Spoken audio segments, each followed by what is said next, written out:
Bien, prosiguiendo a la muerte de Marx, quien pone prácticamente un punto interesante, diría yo, de inflexión, de lucha, no solamente partidista, obrera, sino también ideológica, ¿verdad? Que ha marcado incluso la dinámica de los pueblos, que ha transformado muchas sociedades, que ha hecho aparecer diferentes tipos de regímenes, ¿verdad?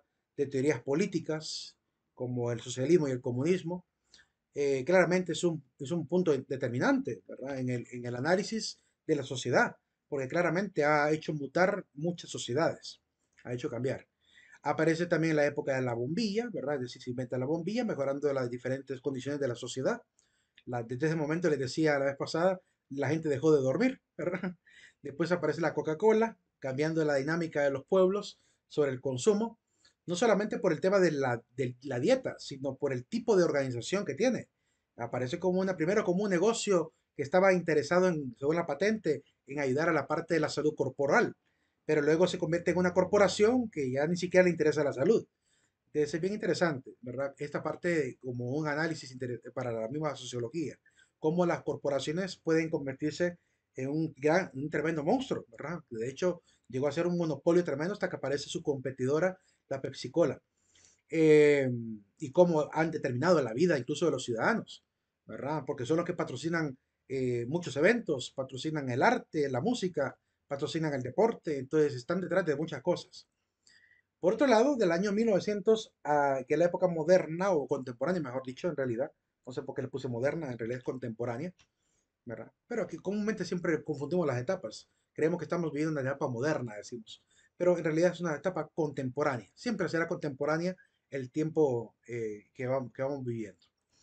La misma definición lo dice. En esta época se desarrollan muchas guerras, ¿verdad? Importantes guerras. Primera Guerra Mundial, Segunda Guerra Mundial, la Guerra de Corea, la Guerra de Vietnam, la Guerra de Afganistán, ¿verdad? Y últimamente todavía se mantienen unas cuantas guerras por ahí chiquititas. La Guerra de Siria, ¿verdad? Se andan tocando las fronteras, como dicen, le andan rascando la barriga al tigre, Estados Unidos con Irán, ¿verdad? Entonces, las tensiones políticas han estado a flor de piel en este último siglo.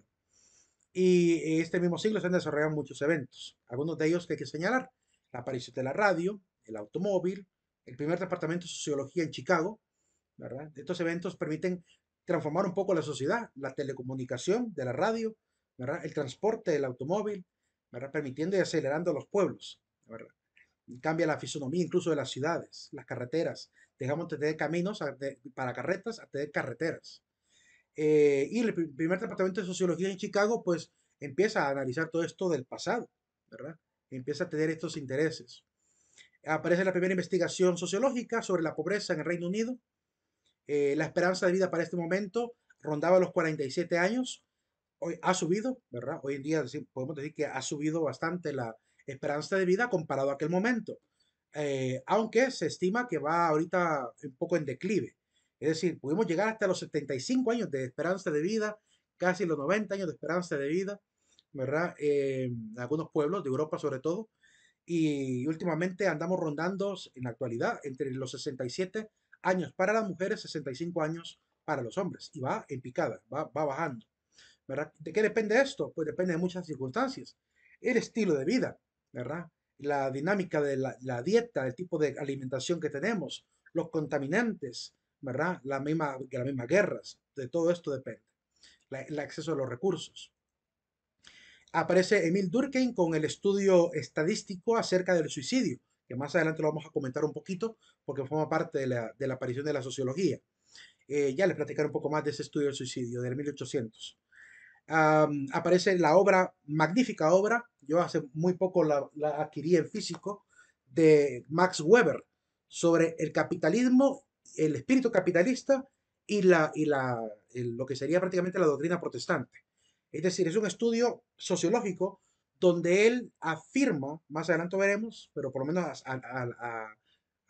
adelanto un poquito, él afirma que el capitalismo salvaje surgió por culpa del protestantismo europeo.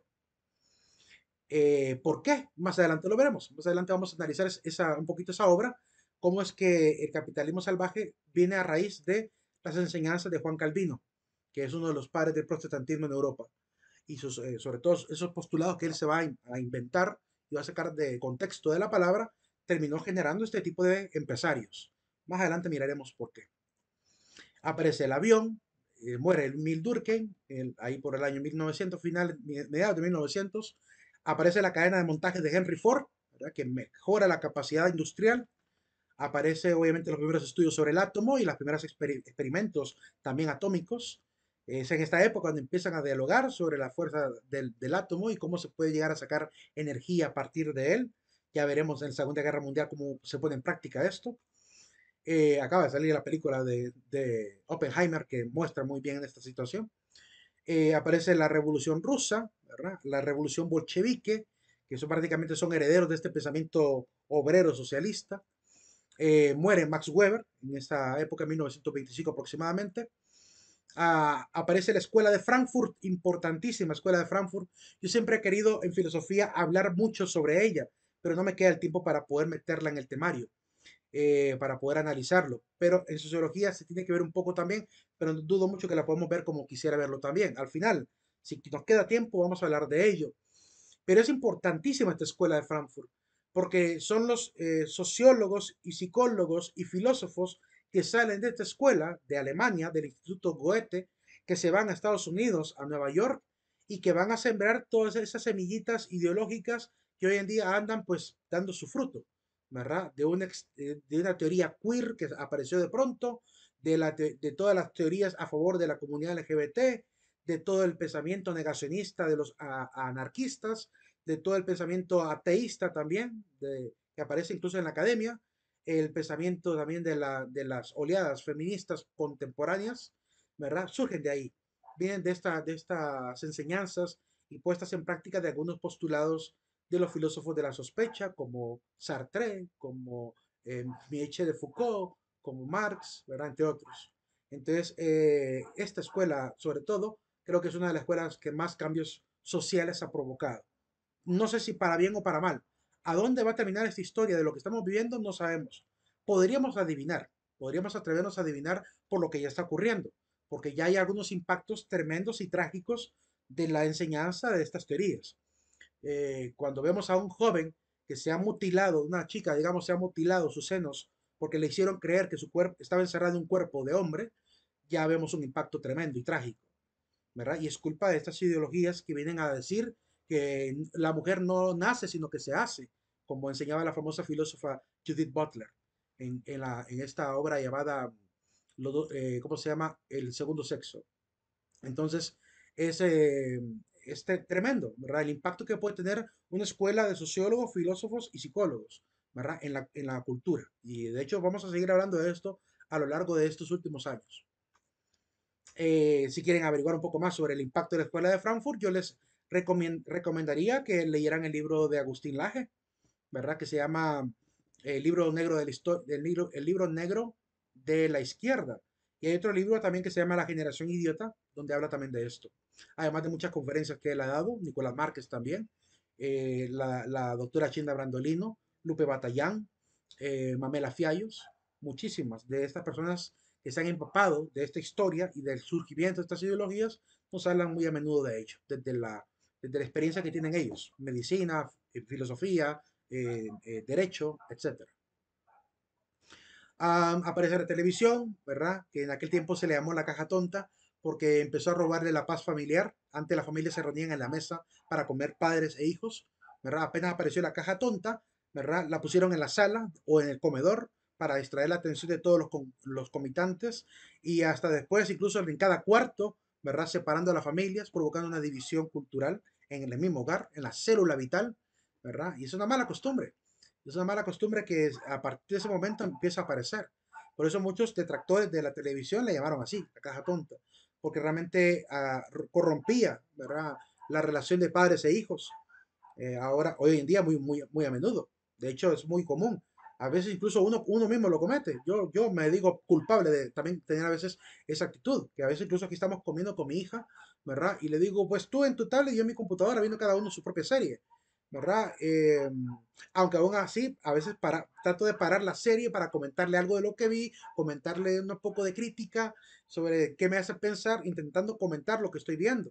porque de alguna manera tiene que haber un poco de diálogo, si no cada uno en su mundo, ¿verdad? Es parte de la cultura que se va transformando y la sociedad misma va sufriendo estos cambios, porque hay menos comunicación en la célula familiar y eso provoca también que surjan ciudadanos que ni siquiera pueden dialogar, ciudadanos que no se pueden poner de acuerdo con otros ciudadanos, porque en el hogar nunca se lograron comunicar correctamente, no aprendieron lo que es la básica comunicación. Entonces, el problema que se genera es que en sociedad tampoco se logran tener ni siquiera la diplomacia para saber cómo comunicarse con los demás. Y hemos tenido gente, incluso formada de universidades, que llega a medios de comunicación a debatir sobre cosas políticas o sociales y no saben dar su opinión sin pelear, porque claramente en el hogar no hubo tampoco esa capacidad de dialogar con respeto. Entonces, mucho menos que den respeto en la calle. Aparece el primer McDonald's transformando no solamente el tema de la prisa humana, sino también la salud humana, ¿verdad? Muchas veces se le ha acusado a McDonald's de ser uno de los culpables del cambio de la dieta, ¿verdad? Que ha enfermado a grandes poblaciones, sin desearlo, porque comenzó como un lugar de comida, como un restaurante inicial, pero se volvió tan popular, ¿verdad? El poder ir a comprar rápidamente algo más fácil de preparar, que rápidamente te lo tenían listo, en vez de esperar a tu madre que preparara el alimento por media hora, 40 minutos preparando la comida, ¿verdad? La gente prefería mejor en 20 minutos tener su comida en la mesa. Esto volvió popular el negocio y de alguna manera eso les dio la facilidad de expandirse, ¿verdad? Porque no necesitaban mayor cosa que un sistema bien elaborado de protocolos para poder hacer un buen servicio al cliente. Pero claramente se daña obviamente la situación familiar. Facilita, sí, la vida del trabajador porque no tiene que ir hasta su casa si hay un McDonald's cerca o un negocio de comida rápida cerca. Pero claramente sí provoca un impacto social tremendo. El uso del aerosol trae un nuevo problema, se empieza a dañar la capa de ozono, los científicos detectan que la capa de ozono está dejando pasar más rayos ultravioleta, aparecen muchas enfermedades en la población, ¿verdad? Aparecen las cataratas en los ojos, el cáncer en la piel, aparece el efecto invernadero con mayor proporción, obligando a los gobiernos a replantearse qué hacer con este problema del uso de los aerosoles hasta que prácticamente se veta de la producción. Se considera ya un producto prohibido, ¿verdad? Que no colabora, obviamente, a la vida humana, sino más bien la daña. Por eso muchas marcas han quitado prácticamente el uso del aerosol de su uso y han tenido que colocar algunos supuestos sustitutos, ¿verdad? De estos aerosoles. Aún así, más de algunos seguramente lo ha estado utilizando. ¿Verdad? Y lo que sí hemos visto con el respecto a la capa de ozono es que se ha ido logrando restaurar hoy en día, ¿verdad? Es decir, que hay probabilidades de que la cultura vaya cambiando también, demostrando mayor, digamos, conciencia humana sobre lo que se debe hacer con la basura, los incendios y todo esto. Tarda mucho y va a costar que todos nos pongamos de acuerdo, porque todavía hay gente que va resurgiendo, ¿verdad? Las nuevas juventudes imprudentes que a veces por un simple juego pueden incendiar un bosque entero. ¿Verdad? La gente incluso que descuida a veces las fogatas cuando andan en senderismo, cuando andan en lugares así, a veces no tienen el cuidado y dejan una quita de brasa y eso puede provocar un desastre natural. Pero bueno, aún así se hace la lucha, ¿verdad? Los gobiernos han metido esto en sus agendas, forma parte de los objetivos del milenio, ¿verdad? El hecho de mejorar la condición del ambiente y de evitar que las empresas estén dañando. Surgen códigos internacionales como el ISO 14000 que benefician esta decisión también política y social y empresarial. Aparece Freud y el psicoanálisis, ¿verdad? Trayendo obviamente más material para los sociólogos, porque obviamente los sociólogos no pueden tocar la parte de esta psique humana, ¿verdad? Pero pueden valerse esta información que dan los psicólogos para poder entender algunos fenómenos de lo que ha ocurrido, ¿verdad? De por qué a veces los humanos hacemos tales cosas, porque a veces hay violencia y guerras, de dónde surge todo esto y puede tener un impacto interesante. De hecho, me he vuelto un poco fan de una serie de televisión que ya hace tiempo salió, que se llama La Blacklist, la lista negra, y en uno de los capítulos hablan sobre la posible programación genética de los individuos hacia la violencia. Es interesante ese capítulo. Pensar de que hay un gen en el ser humano que activa la violencia y que podría llegar a dominarse psicológicamente a la persona para meterle que pueda tener un momento en que saque a florecer esta violencia guardada, ¿verdad? Que con algún detonante psicológico se activa y puede ser capaz de cometer grandes crímenes. Eso no parece tan irracional ni tan absurdo, porque claramente los mismos psicólogos han enseñado que hay activadores ambientales de la violencia. Entonces, es importante el papel que han jugado los psicólogos en ese aspecto. También la bomba atómica, obviamente, pone en tela de juicio hacia dónde vamos como humanidad. Los mismos participantes en el trabajo de esta investigación atómica, como el mismo Albert Einstein, ¿verdad? Ven con mucha pena lo que puede pasar en el futuro. Albert Einstein, incluso hay una frase popular, que no sé si realmente la dijo, pero es popular, que dice de que la primera guerra, primera guerra fue con armas, la segunda con bombas atómicas, la tercera va a ser con piedras y palos. Es decir, pero la cuarta guerra, dice, va a ser con piedras y palos, porque la tercera seguramente va a ser con bombas atómicas y va a provocar una extinción tremenda de población. Así como vamos con la cultura tan tensa, tan llena de conflictos sociales. Aparece Conrad Zuse y una de las primeras computadoras, ¿verdad? La Z1, ¿verdad? Permitiendo grandes procesamientos analógicos primero. Después aparecerá un poquito antes, aparecería también las universidades, la UNIVAC, la gran computadora UNIVAC, que también generaría cambios a nivel de la informática, ¿verdad? Primero, la informática basada en puros bulbos y tarjetas perforadas, ¿verdad? Pero eso poco a poco va mejorando la tecnología y va cambiando muy rápidamente, de manera vertiginosa. Aparece la televisión por cable, ¿verdad? Si de la televisión ya con los canales locales era una caja tonta, imagínense ya con 100 canales, 200 canales en línea, ¿verdad? Y que la gente a veces pasa a una cultura donde ya ni siquiera tiene profundidad para buscar. Es decir, le arruinan toda la cultura al hombre porque lo esclavizan a una caja de televisión, ¿verdad? En ese momento, y le ponen un montón de canales que la gente a veces por puro ocio se pone a cambiar canal tras canal, canal tras canal. De hecho, uno ha tenido parientes en la familia que prenden el televisor y están, va de cambiar, va de cambiar, va de cambiar. Nunca se detienen a ver un solo programa porque les han generado la necesidad de tener el poder de pasar a 200 canales y nunca interesarse por adquirir verdadero conocimiento importante, ¿verdad? Entonces a veces uno se desespera ver este tipo de personas que no están conformes con ver algo y no que a cada rato quieren cambiar, porque realmente están esclavas de ver esta tecnología, pero no de buscar información a través de ella. Entonces es parte de una cuestión cultural interesante. Los estudios de ADN, ¿verdad? Permiten obviamente profundizar sobre las circunstancias del cuerpo humano. Aparece el primer lanzamiento del satélite, del Sputnik, que comunicaba con ondas de radio, ¿verdad? Con la Tierra. No es un satélite al estilo moderno, ¿verdad? Solo creo que lo único que permitía el Sputnik era por medio de radio onda poder medir el clima. Que es decir, lo que lanzaba es ondas para poder ver más o menos cómo seguir el comportamiento del clima. No era para telecomunicación ni tampoco para transmitir televisión. Pero al menos permite obviamente poner a prueba de que se pueden lanzar no uno, sino muchos, ¿cómo se llama? Sondas y satélites. Aparece Jean Piaget con la teoría del aprendizaje, ¿verdad? Enseñando la importancia de la pedagogía adaptada al proceso de evolución del desarrollo humano. Me refiero al desarrollo del niño hasta el joven o adulto. Y el tema de poder tener que adaptar cada contenido de acuerdo a esa etapa. Eso es algo que aparece en la misma ciencia de la psicología, pero que asusta hoy en día a dónde vamos llegando. Porque pareciera que lo que Jean Piaget estableció ya no se está respetando.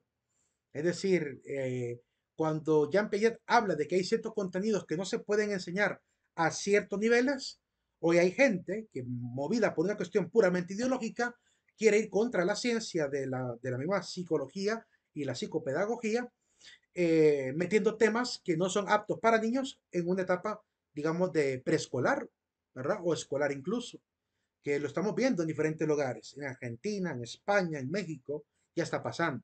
Hace poquito en México salieron un montón de padres de familia enojadísimos, devolviendo todos los materiales de educación de sus hijos, porque vieron la intromisión ideológica dentro del libro y empezaron a repudiar ese tipo de enseñanza en la escuela.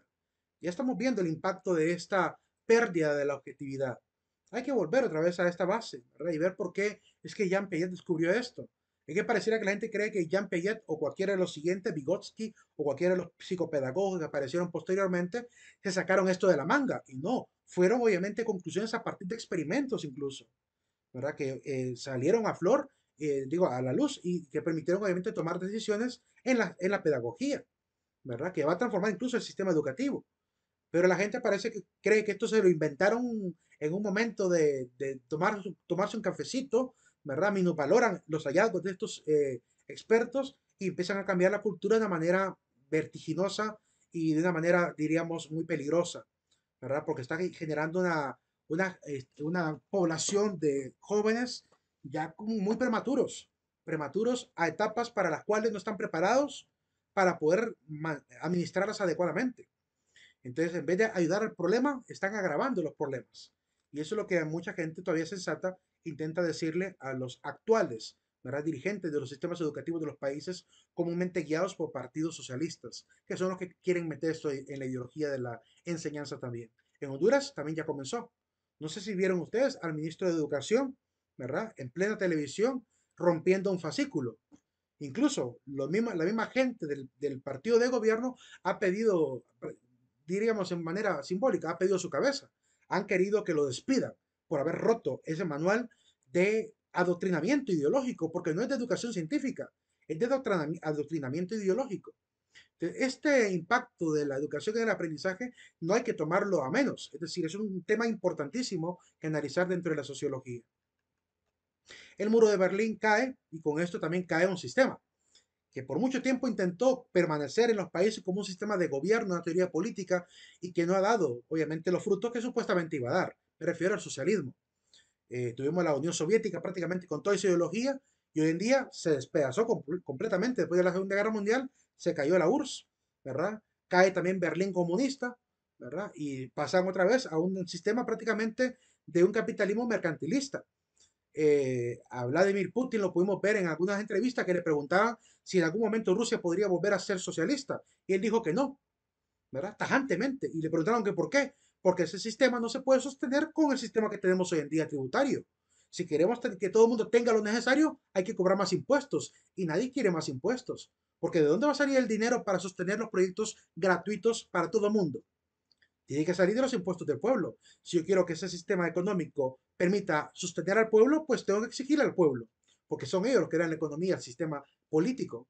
Entonces dice él, no podemos volver a ese pasado, ¿verdad? Donde obviamente se priva al ciudadano de sus libertades económicas. Es decir, con el afán de querer mantener una calidad de vida adecuada para todos, terminamos empobreciendo a muchos. Y ese es el sistema que hoy en día se está poniendo en tela de juicio, de si funciona o no funciona. Para muchos, todavía, incluso en Honduras, creen que todavía funciona el socialismo como sistema político. Incluso el partido de gobierno actual es de tipo socialista. Que funcione es otra cosa. Y van a pasar 4 años y vamos a ver qué tal. ¿Verdad? Por ahorita estamos viendo a ver qué está pasando en este país. Estamos observando el proyecto socialista en este país, a ver si logran hacer los cambios, ¿verdad? Que pretenden cambiar. En México también están con la misma mentalidad. Que vamos por la sexta transformación de México, ¿verdad? Siguen hablando de manera heroica sobre sus sistemas políticos, pero la realidad del mexicano de a pie, del hondureño de a pie, del cubano de a pie, del venezolano de a pie, del ecuatoriano de a pie, del chileno de a pie, del peruano de a pie, donde han aparecido estos sistemas socialistas, es que sigue habiendo obviamente un sufrimiento grande.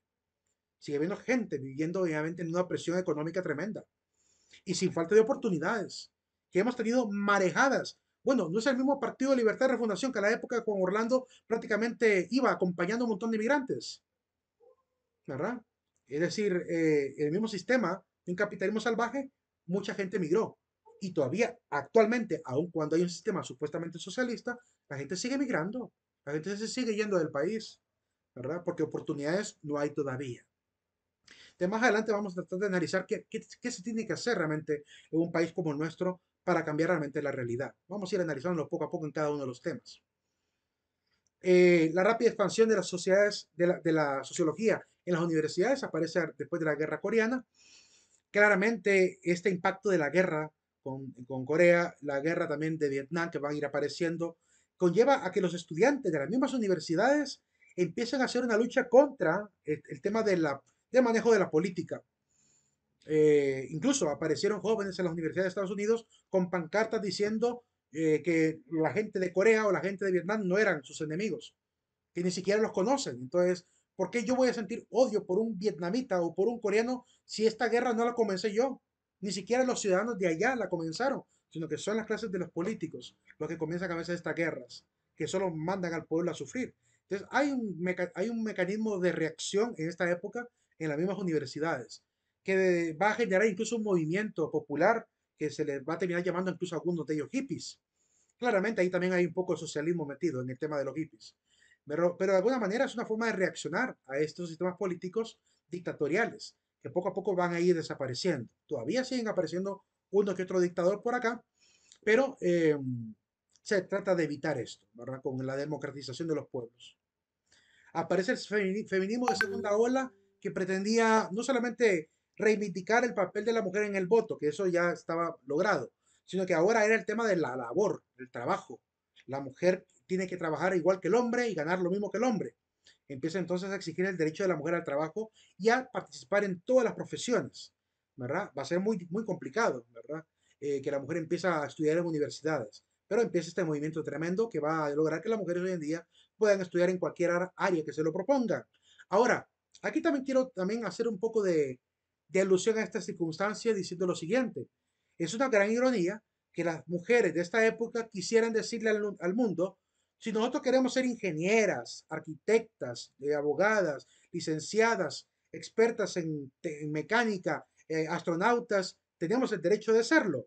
Está excelente que lo hayan logrado, que hayan querido ganar este campo, pero la gran ironía de hoy en día es que las áreas mejor pagadas, las mujeres le rehuyen a esas áreas. No porque sean mejores pagadas, sino porque son áreas complicadas.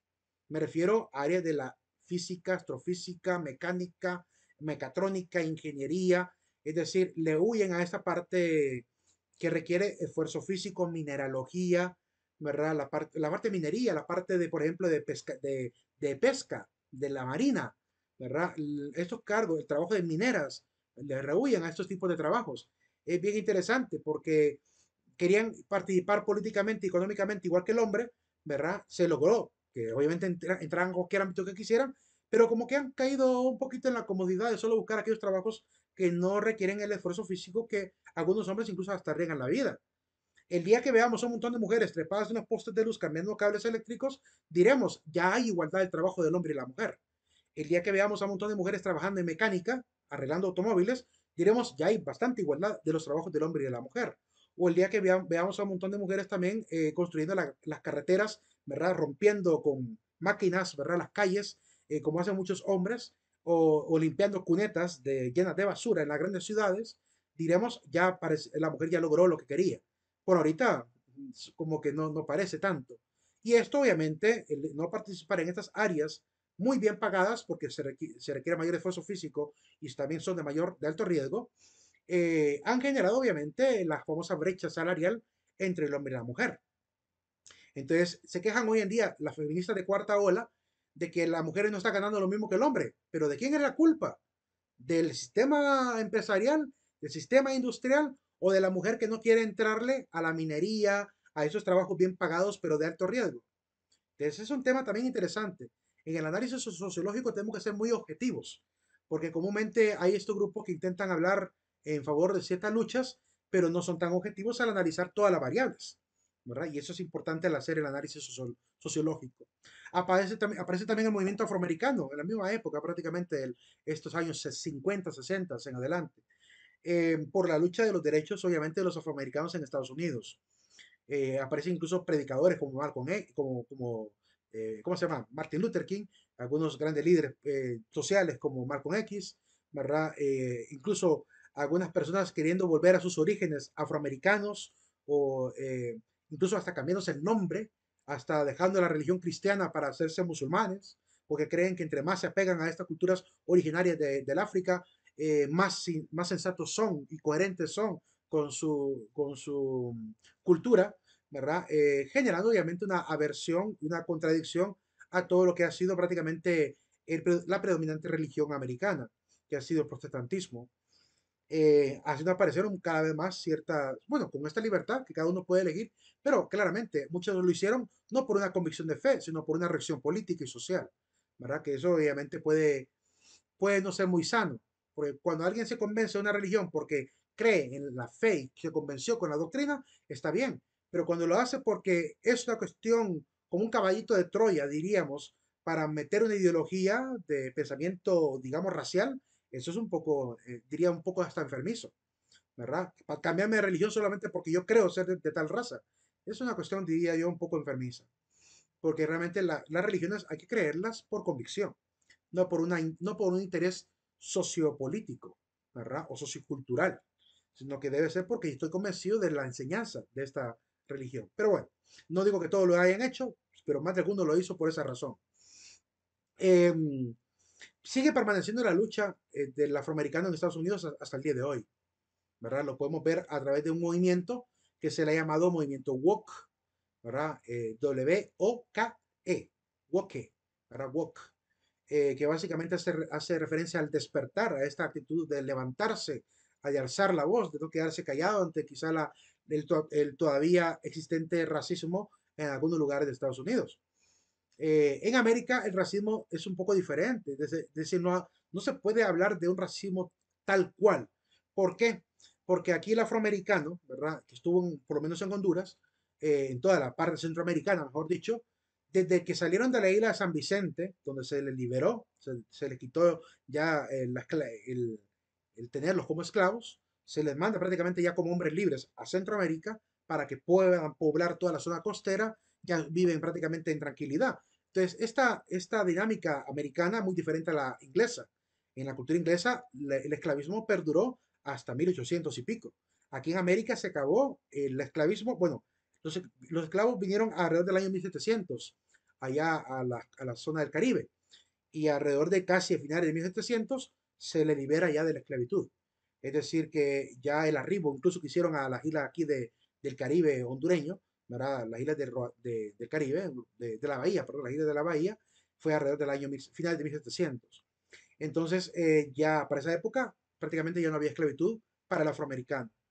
Y se han logrado, pues diríamos, si han querido estar separados del trabajo de los ladinos, será por razón propia, ¿verdad? Que ellos han querido tener su propio estilo de cultura. Pero en realidad, la gente que ha convivido con hermanos garífunas, por ejemplo, se lleva bastante bien, ¿verdad? Es decir, son muy buena gente, son gente muy abierta, muy alegre, con una cultura muy rica. Entonces, no hemos tenido ese problema de convivir con ellos, como pasa en Estados Unidos, donde sí todavía hay cierto recelo, ¿verdad? Por la cuestión del color.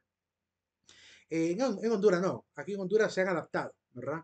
Incluso le podemos decir a alguien mi negro, ¿verdad? Y no se ofende, porque es algo que no es ofensivo para nuestra cultura. En Estados Unidos, si tú, un blanco o un ladino, le dices así a un afroamericano, se puede insultar, se puede sentir agredido. Son más susceptibles, por tanto, allá a ese tipo de diálogo. Y es un poco casi hasta absurdo lo que pasa en Estados Unidos. Porque si es un mexicano o alguien, digamos, migrante, que le habla así a un afroamericano, no se insultan. Es decir, es bien raro. Yo vi un video donde un mexicano le dijo niga, ¿verdad? Negro, a un afroamericano. Y no se insultó, no se molestó para nada. Porque también el mexicano ha sufrido cierta discriminación. Entonces, entre ellos que han sufrido esa discriminación, pues no tienen problema. Porque los latinoamericanos somos así, ¿verdad? Somos buenos para armar camaradería. Aquí decirle a alguien chele, negro, chino, es de cariño, mientras que en Estados Unidos sí se considera algo insultante. Entonces tenemos una cultura muy diferente y ojalá que la mantengamos así, en paz y en tranquilidad. Hemos tenido ya diputados, falta que tengamos presidenta garífuna, algún día vamos a tener algún presidente garífuna, ¿verdad? Pero ya tenemos diputados garífunas, ¿verdad? Unos más o menos, ¿verdad? No por su dependencia de la cultura, sino porque a veces se plegan a ciertos niveles de corrupción también, ¿verdad? Es decir, aquí no importa el color en temas de corrupción, pero claramente tenemos más apertura, tenemos más oportunidades. Y es que los españoles dejaron esto. Los españoles comúnmente eran fáciles de poder interactuar, se casaban con los indígenas, tenían hijos mestizos. Es decir, aprendimos del español esta camaradería, incluso con las diferentes civilizaciones, de cierta manera. Lo que pasa es que la historia a veces cuenta una cosa muy contraria a lo que realmente ha ocurrido, ¿verdad? Ya podemos ver incluso al mismísimo conquistador Hernán Cortés casado con un indígena, Entonces podemos ver que ese racismo como tal no existía en la mente del español. Para ellos las mujeres de acá eran mujeres, no les importaba si eran indígenas o no. Uno que otro, sacado de, ¿verdad? Trasnochado con alguna mentalidad de superioridad, porque siempre han habido gente con ese, ¿cómo se puede decir? Ese criterio de superioridad racial. Siempre ha habido gente así, pero no significa que sea parte de una cultura completa. Por otro lado, aparece el movimiento también de lésbico-gay, ¿verdad? En Estados Unidos. Inicialmente solamente era lésbico-gay. Después se le agregó lésbico-gay bisexual. Después lésbico-gay transexual. Después lésbico-gay intersexual. Después lésbico-gay intersexual queer. Entonces hemos cambiado, han ido agregándole siglas LGBTIQ, ¿verdad? Y esta situación de que a cada rato se inventan un género diferente, pues ha llevado a que el colectivo que inicialmente era para defender a los ciudadanos, que se les reconociera sus derechos, que no se les persiguiera ni se les discriminara, ese era el primer objetivo, hoy se ha convertido prácticamente en un sistema que mucha gente se burla de él, porque ya no es un sistema serio, ¿verdad? Están queriendo, incluso han hecho hasta varias cosas en Internet que deja claro que ni siquiera ellos pretenden hacer hoy en día una lucha seria en este sentido. Todavía hay gente sensata que quiere hacerlo de manera formal y seria, pero las juventudes, sobre todo, son las que han manchado prácticamente el intento de adquirir estos derechos de la gente, ¿verdad? Del colectivo LGBT. Es un fenómeno interesante que la sociología ha hablado mucho de ello y hay que seguir explorando, ¿verdad? Hacia dónde va a tender. Ahorita lo que estamos viendo, por lo menos en lugares como México y Estados Unidos también, es una reacción contra el colectivo LGBT. Porque por querer sostener sus derechos se han convertido en una, diríamos, en una piedrita del zapato de la sociedad. Por lo cual la sociedad ha empezado a cansarse de ver esa bandera, por ejemplo, en todo lugar, que lo ponen en las alcaldías, en las gobernaciones, en las escuelas, en todo lugar, en las modas, en todo lugar. Entonces, esta ideología que comenzó con un afán de derechos humanos, se ha convertido en una cuestión casi como una secta. Y esto es lo que realmente ha puesto en alerta a un montón de gente que dice, esto ya se salió de control. O sea, una cosa es que quieran luchar por los derechos y otra cosa es que pretendan adoctrinar a las nuevas juventudes a que se vuelvan también parte de su colectivo, que eso ya no es lo que realmente pretendía la primera oleada de este movimiento lésbico gay.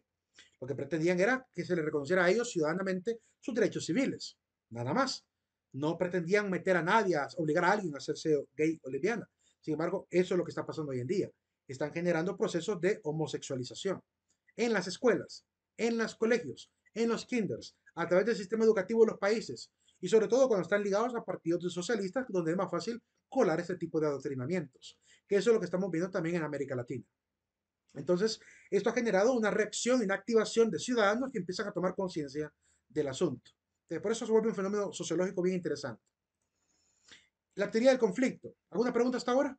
Antes de continuar. Estamos pegando apenas pinceladas así de lo que hemos ido viviendo en los últimos años y de por qué la sociología va a ir forjándose cada vez más sólida, más extensa, más amplia y aplicada a diferentes temas. Esa es la idea de ver esta primera parte. ¿Alguna pregunta, duda o comentario, opinión? Si no, prosigo. ¿Qué les ha parecido hasta ahorita lo que hemos visto? Supongo que la mayoría. Muy interesante todo. Interesante. Qué bueno. Supongo que la mayoría de eventos ustedes ya lo sabían. No estoy diciendo cosas muy novedosas. Uno que otro personaje, quizás que de repente nunca se había escuchado, como Conrad, o quizás las obras de Emil Durkheim, o la Escuela de Frankfurt, que muy poca gente la conoce. Pero la mayoría de cosas ya lo hemos visto en películas, en series de televisión, hay un montón de libros en la misma escuela, nos lo han enseñado, así que solamente es un repaso. Y lo que estoy intentando hacer es un poco de reflexión sobre qué detalles son los que han llevado a la sociología a ver estos fenómenos como importantes.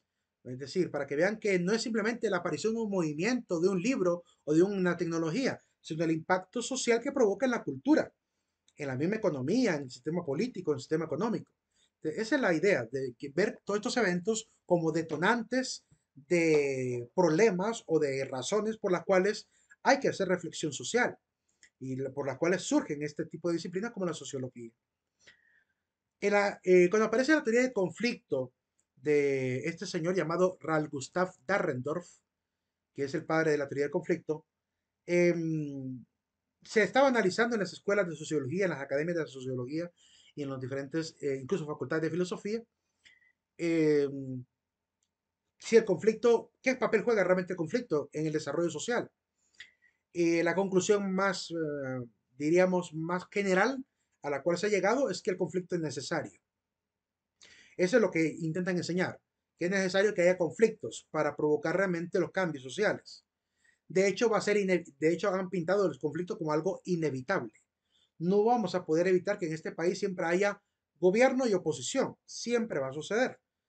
Aun cuando caiga un presidente magnífico, siempre va a aparecer oposición. Miren, por ejemplo, El Salvador. El Salvador llegó a tener este presidente prácticamente de, diría yo, de ensueño, como Nayib Bukele, que está haciendo grandes cambios sociales en este país. Y a pesar que es un presidente que ni siquiera le está cobrando salario al gobierno, sino que lo que le iban a dar a él de salario lo está dirigiendo a becas. Es decir, él no está cobrando por ser presidente de ahí de El Salvador. Y en Honduras jamás hemos visto un presidente que haga eso, que haga su trabajo de presidente ad honorem. Y él lo está haciendo ad honorem, porque no le interesa el dinero. Él es un hombre ya, digamos, con una calidad de vida adecuada, suficiente. Entonces no tiene necesidad de trabajar por un sueldito del gobierno cuando gana mucho más en sus negocios, en sus discotecas que él tiene, y algunos bares y restaurantes seguramente que tiene. Pero es suficiente para su calidad de vida y conjunto con su hermano pretenden llevar la política, ¿verdad?, de El Salvador por un camino diferente a lo tradicional. Y a pesar que tienen a este presidente, que diría yo, presidente del sueño, vean que siempre hay oposición. Siempre hay gente queriendo echarle tierra a Nayib Bukele. ¿Por qué? Porque siempre va a haber algo que se llama ambición política. Siempre hay gente que quiere estar al frente del gobierno porque sabe que es una oportunidad grandiosa para ir a robar, para ir a saquear, para ir a malversar fondos, para generar proyectos fantasmas, para generar planillas fantasmas, para poner gente inútil en puestos de gobierno familiares, ¿verdad? Para poner familiares en puestos de gobierno que sean unos inútiles, mejor dicho. Entonces, esa es la típica política tradicional.